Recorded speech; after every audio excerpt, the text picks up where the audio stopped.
Assalamualaikum warahmatullahi wabarakatuh. Kami di sini dari kelompok 7 akan mempresentasikan tentang teknik dan prosedur penyusunan laporan keuangan konsolidasian secara lengkap 3 baris menggunakan metode ekuitas dalam pencatatan investasi di perusahaan anak pada saat tanggal akuisisi maupun setelah tanggal akuisisi. Nama kelompok kami itu Amanda Sari, NIM 50, Nadia Tustia, NIM 71, dan Islami Arianti, NIM 80. Penerapan metode ekuitas pada laporan keuangan konsolidasian. Laporan keuangan konsolidasi metode ekuitas.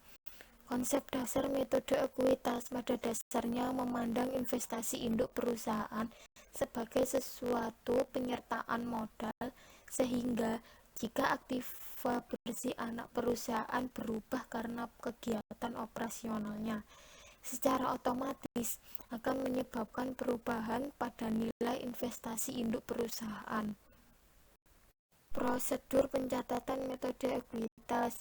Yang pertama, kepemilikan saham 20% sampai 50% disarankan untuk menggunakan metode ekuitas. Yang kedua, kepemilikan saham lebih dari 50% dapat menggunakan metode ekuitas juga, tetapi dalam hal ini perusahaan induk diharuskan menyusun laporan keuangan konsolidasi. Yang ketiga, jika laba perusahaan induk akan mencatat debit investasi saham pada perusahaan anak, yang kredit laba yang ditahan. Yang keempat, jika rugi perusahaan induk akan mencatat debit laba yang ditahan dan kredit investasi saham pada perusahaan anak. Pedoman untuk menggunakan metode ekuitas.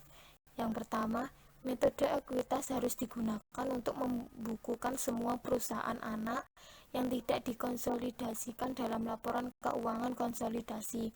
Yang kedua, metode itu juga harus digunakan oleh perusahaan induk untuk membukukan saham biasa, saham anak dalam laporan keuangan perusahaan induk yang dicatatkan bagi para pengguna saham.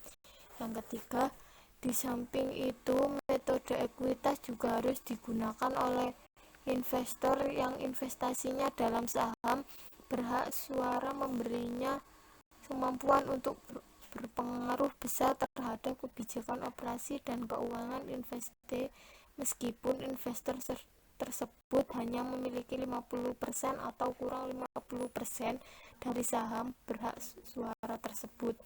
Yang keempat, penggunaan metode ekuitas diharuskan apabila terdapat pengaruh besar, karena jika dividen yang diterima diperlakukan sebagai pendapatan atau seperti pada metode biaya, maka suatu perusahaan akan bisa memanipulasi laba yang dilaporkan dengan memerintah investasi. Teknik dan prosedur konsolidasi ada dua. Yang pertama, mengeliminasi semua rekening timbal balik. Yang kedua, menyusun kertas kerja atau worksheet. Konsolidasi dengan metode ekuitas, yaitu akuntansi metode ekuitas berdasarkan PSAK nomor 4 pada dasarnya adalah akuntansi akrual untuk investasi ekuitas yang memungkinkan perusahaan investor menggunakan pengaruh yang signifikan terhadap perusahaan investasi. Berdasarkan metode ekuitas, investasi dicatat pada biaya perolehan dan disesuaikan dengan keuntungan, kerugian, dan dividen. Perusahaan investor melaporkan bagian miliknya yang menjadi keuntungan perusahaan investasi sebagai pendapatan investasi dan bagian bebannya dari kerugian perusahaan investasi sebagai kerugian investasi. Rekening investasi ditambah dengan pendapatan investasi dan dikurangi dengan kerugian investasi. Dividen yang diterima dari perusahaan investasi adalah diinvestasi berdasar metode ekuitas, dan dividen tersebut dicatat sebagai pengurang rekening investasi. Maka pendapatan investasi pada metode ekuitas merefleksikan bagian investor atas laba bersih perusahaan investasi, dan rekening investasi merefleksikan bagian investor atas aktiva bersih investasi. Pencatatan dengan metode ekuitas laba perusahaan anak. debit investasi saham perusahaan anak 20 juta, kredit laba rugi 20 juta. Dalam beberapa perusahaan induk menggunakan metode ekuitas dalam mempertanggungjawabkan perusahaan anaknya. Selanjutnya, contoh yang sama diubah untuk mengilustrasikan perbedaan-perbedaan dalam prosedur konsolidasi yang muncul ketika perusahaan mempertanggungjawabkan perusahaan anaknya berdasarkan metode ekuitas tidak lengkap. Menyusun laporan keuangan konsolidasian menggunakan metode ekuitas laba rugi, laba ditahan, neraca konsolidasi saat tahun akuisisi. Kewajiban penyusunan laporan keuangan konsolidasi muncul sejak terjadinya hubungan induk anak. Pada tanggal akuisisi, hanya neraca konsolidasi yang dapat disajikan.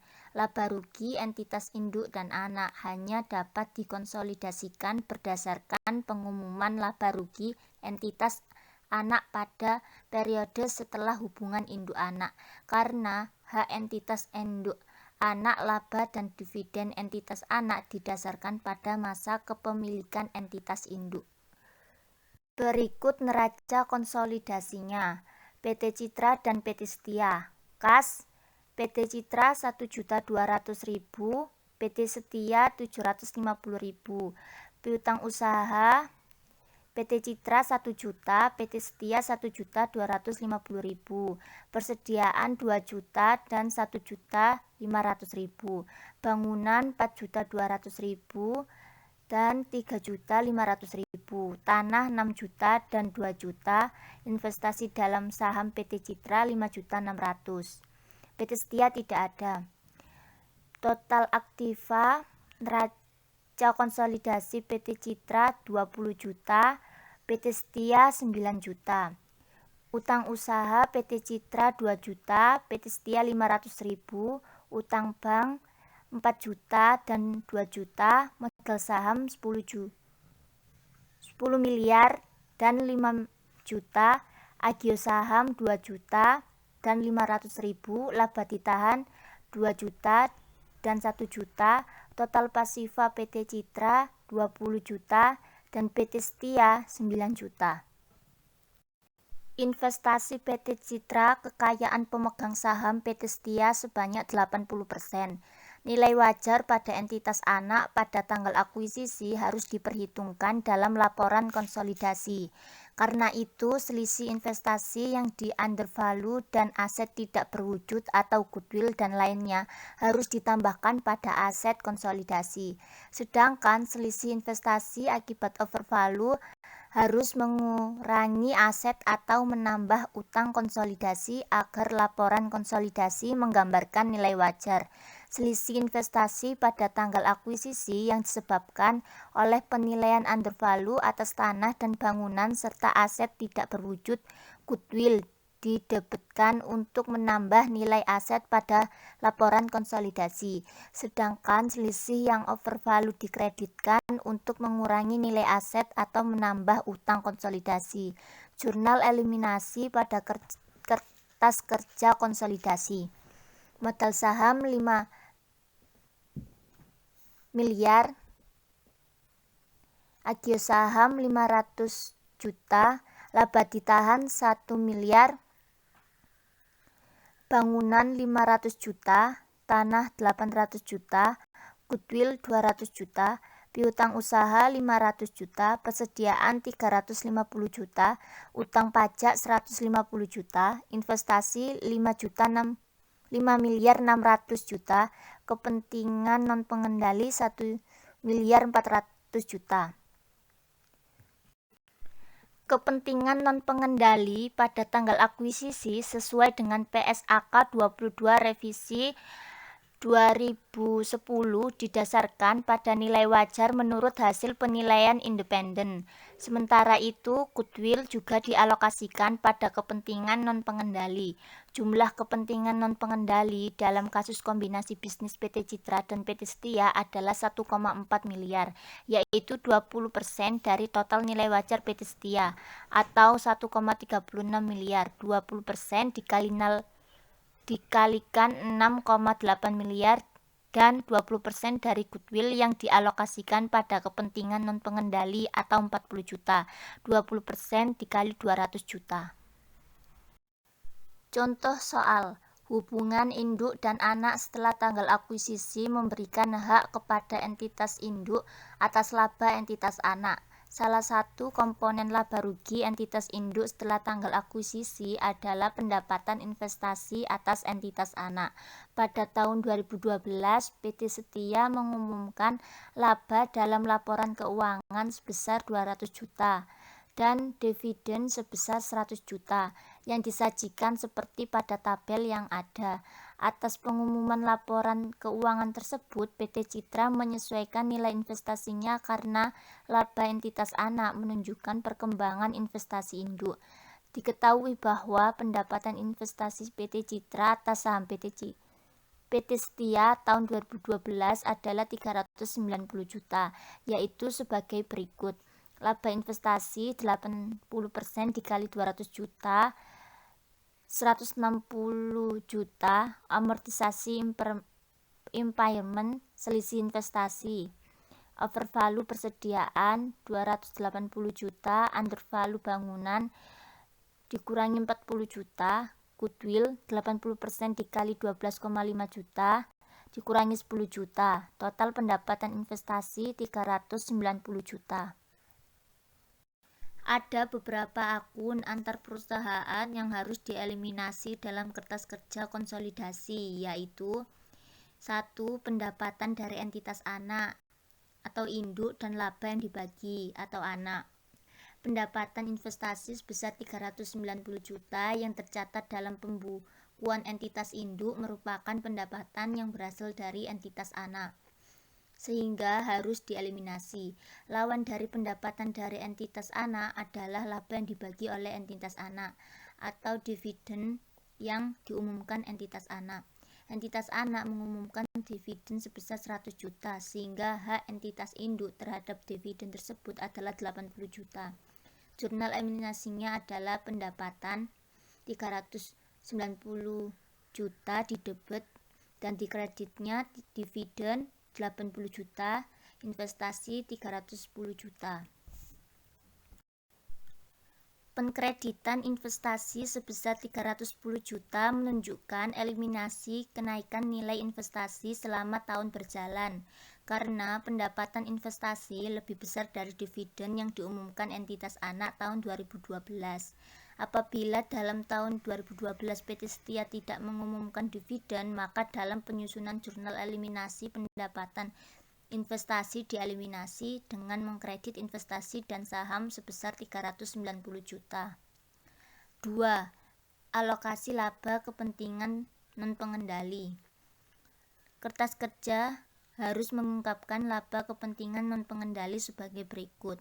Laba kepentingan pengendali 97,5 juta di debit dan kreditnya dividen 80 juta, kepentingan non-pengendali 310 juta. 3. Saldo awal investasi dengan kekayaan entitas anak. Setelah eliminasi pendapatan yang mengurangi investasi, masih terdapat saldo investasi dalam laporan keuangan entitas induk PT Citra sebesar 5.910 juta dikurangi 310 juta sama dengan 5.600 juta, di mana jumlah itu merupakan nilai investasi awal pada tanggal 1 bulan 1 2012. Sedangkan nilai investasi yang telah dieliminasi sebelumnya sebesar 310 juta adalah kenaikan investasi selama tahun berjalan.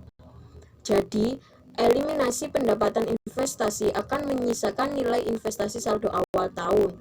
Dalam kasus ini, saldo awal juga merupakan tanggal akuisisi. Akun investasi entitas induk saham entitas anak merupakan akun yang terkait dengan kekayaan pemegang saham entitas anak yang terdiri dari modal saham, akun agio saham, dan akun laba ditahan. Nilai investasi awal harus dieliminasi dengan kekayaan entitas anak awal tahun atau pada waktu yang sama dengan tanggal investasi agar terdapat kesetaraan. Kekayaan pemegang saham entitas anak pada awal tahun adalah 6,5 miliar yang terdiri dari modal saham 5 miliar, agio saham 500 juta, dan laba ditahan 1 Januari 1 miliar. Jurnal eliminasinya adalah sebagai berikut. Pada tabel, modal saham 5 miliar, agio saham 500 juta, laba ditahan 1 Januari 1 miliar, selisih investasi 500 juta. Pada debat, investasi dalam saham 5 miliar 600 juta, kepentingan non-pengendali 1 miliar 400 juta pada kredit. Selisih investasi dan nilai buku kekayaan entitas anak pada awal tahun sebesar 500 juta disajikan agar nilai investasi seimbang dengan nilai kekayaan yang dieliminasi. Selisih investasi sebesar 500 juta dalam jurnal tersebut dapat langsung dialokasikan ke akun-akun yang menyebabkan selisih bersangkutan dengan jurnal sebagai berikut. Pada tabel, modal saham 5 miliar, agio saham 500 juta, laba ditahan 1 miliar, bangunan 500 juta, tanah 800 juta, goodwill 200 juta, terdapat pada debat. Investasi dalam saham 5 miliar 600 juta, kepentingan dan pengendali 1 miliar 400 juta, piutang usaha 500 juta, persediaan 350 juta, utang pajak 150 juta terdapat pada kredit. 4. Amortisasi dan impairment selisih investasi. Telah disajikan sebelumnya bahwa persediaan yang menyebabkan overvalue sebesar 350 juta telah dijual oleh PT Andika sehingga selisih tersebut harus diamortisasi. Dalam perhitungan pendapatan investasi entitas induk, amortisasi overvalue akan menambah pendapatan investasi. Karena kertas kerja konsolidasi dimaksudkan untuk mengetahui laba konsolidasi. Dalam sudut pandang kertas kerja konsolidasi, amortisasi overvalue yang mengurangi beban, yang pada akhirnya menambah laba konsolidasi.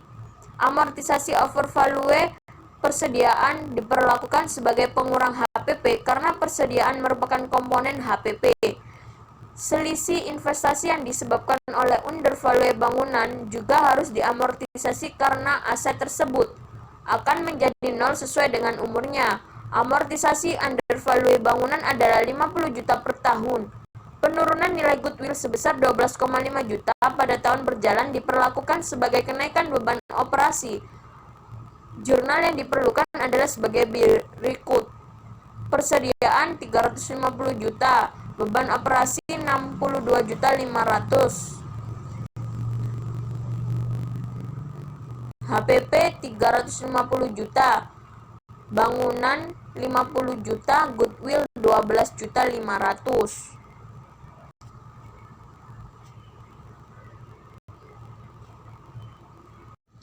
5. Utang piutang sehubungan dengan dividen yang diumumkan entitas anak. Dividen yang diumumkan entitas anak sebesar 100 juta belum dibayar sehingga menimbulkan utang dividen dalam laporan keuangan entitas anak. Entitas induk berhak atas 80% dividen entitas anak sesuai dengan presentasi kepemilikan saham entitas anak. Sehingga dalam laporan keuangan entitas induk terdapat piutang dividen sebesar 80 juta. Utang piutang dividen ini merupakan akun antar perusahaan sehingga harus dieliminasi dengan jurnal sebagai berikut. Utang dividen 80 juta, piutang dividen 80 juta.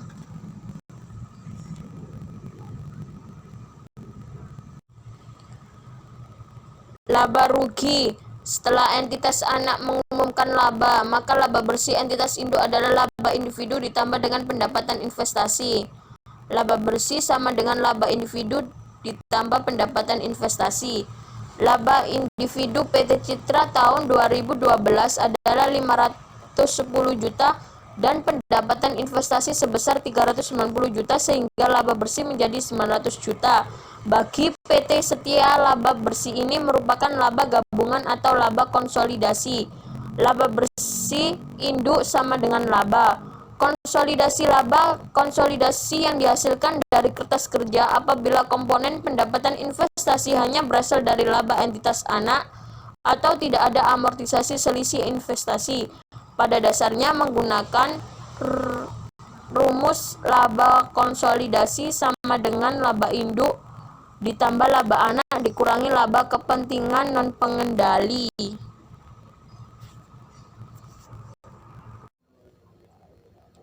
Apabila pendapatan investasi dipengaruhi oleh amortisasi selisih investasi, maka laba konsolidasi dihitung sebagai berikut.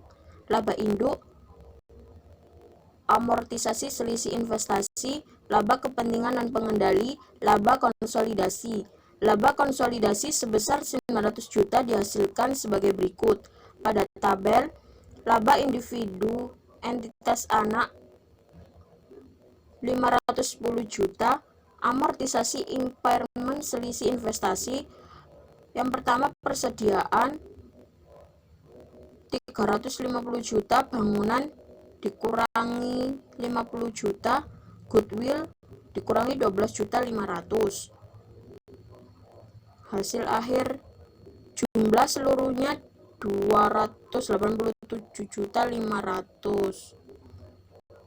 Laba entitas anak 200 juta, laba kepentingan non pengendali dikurangi 97 juta 500, laba konsolidasi 900 juta rupiah. Kertas kerja konsolidasi setelah tahun akuisisi.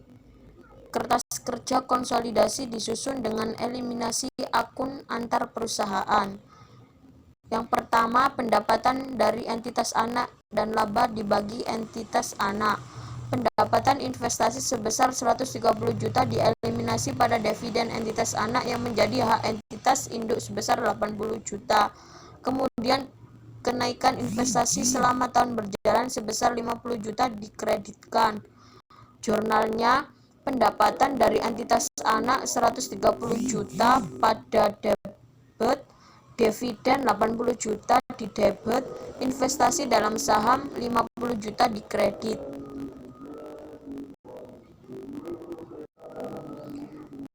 Yang kedua, laba kepentingan non pengendali. Laba entitas anak tahun berjalan adalah 400 juta sehingga laba kepentingan non pengendali harus dialokasikan sebesar 20% dikali 400 juta sama dengan 800 juta dan disesuaikan dengan perubahan nilai wajar serta goodwill bagian kepentingan non pengendali.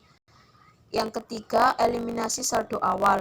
Pengkreditan kenaikan investasi sebesar 50 juta pada jurnal eliminasi mengembalikan posisi investasi ke nilai awal tahun yaitu 5,91 miliar.